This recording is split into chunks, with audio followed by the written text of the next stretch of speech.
I got invited to VidCon. Who knows what VidCon is? Comment down below. And I don't have the exact details yet, but we're doing a pop-up meet and greet. So I hope to see you guys there, but hopefully I'll survive this video and everything will go right. Now this female, we bred to a young male, and unfortunately I see there's a lot of infertile eggs. I don't know how many infertile eggs. It was his first female he ever bred with, and I hope that it works out right, but I see enough fertiles to get some pretty incredible babies. We bred it to the first albino orange ghost stripe in the world. So that means every single egg here, oh, come on girl. She's being pretty good. Of course, my last one almost got me big time right in a few times. And so, oh, come on girl, come on. Now she's acting funny. She's like, what about VidCon? Am I not going to VidCon? I didn't get you a pass, sorry. You don't get to go to VidCon. But we're working on that too. We're hoping we're maybe going to be able to bring some animals to VidCon. And there we go. So it's a little bit of a mixed up clutch. Got some good ones, got some bad ones. We're going to take some of the good ones out just because they're on top, and I don't want them to, the good ones are stuck together. The bad ones don't stick. I still can't figure that out. And the crazy part about it is, look at it.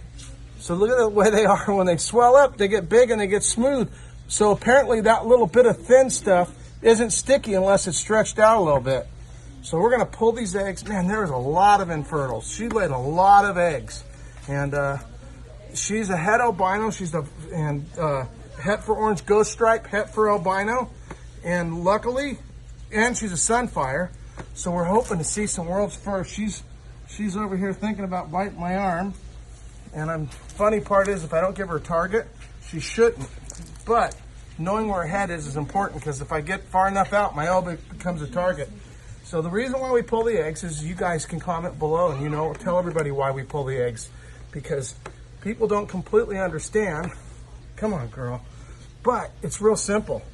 This whole entire clutch would no way have a hatchling in it if it was in the wild, if it was in here, if it was anywhere, because of the infertility would create a problem, because some of those would dry out, some of them would get rotten and nasty.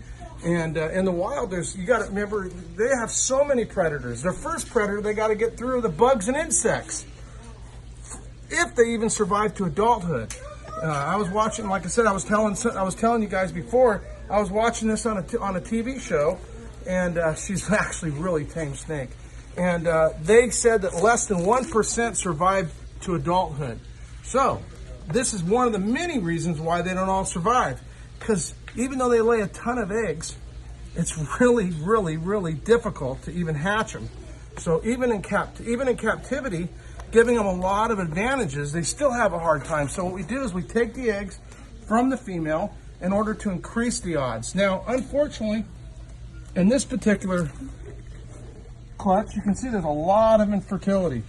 It looks like it's probably 50% or better, which is kind of a bummer, because that means that some of these eggs aren't even fertile that look fertile.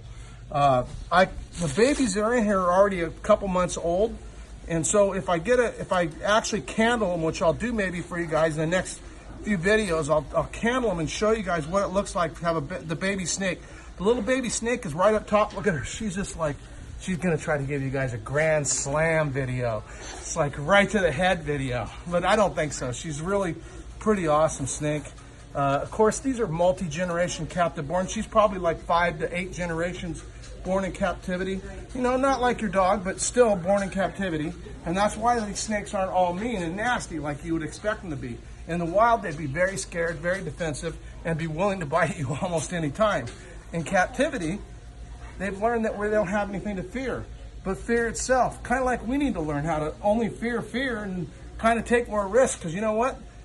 If you never try, you'll never fail, but you'll never do anything great. So make sure that, it's just like this. I'm taking a risk getting bit by her, but really, honestly, the risk is worth it, because look how cool this video is coming out, showing you guys how awesome she is. Now, taking the eggs away is kind of cool for the snake too. It sounds funny, but what'll happen is she'll be completely released from the responsibility as a mom, and she'll go back to on food, act normal, get right on it.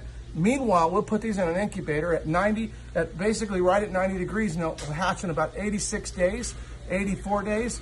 And instead of her sitting on them worried for 84, 86 days with no food, no water. We could put a bowl close to her so she'd have water. But in the wild, they would have all they'd be doing is worrying about what's going to attack them, and they're really nervous and they get really upset for the whole entire time. So she gets to return back to her normal self. The eggs get the absolute maximum potential of success, and hopefully it's all going to go well, and we'll show you some world's first, because there should be some in here, even with that few of eggs. So hope you're having a good time, and comment down below. Tell me what you think about this. Is this interesting? And don't forget, I'll see you guys at VidCon. Come check out the pop-up and the meet and greet. I'm kind of excited. I've never been invited to VidCon, and I've never been invited to have a pop-up meet and greet. So it's really cool, and there's some other stuff we're working on. We're gonna be doing some cool stuff that week. So hit those post notifications, and I'll see you guys soon. Take care.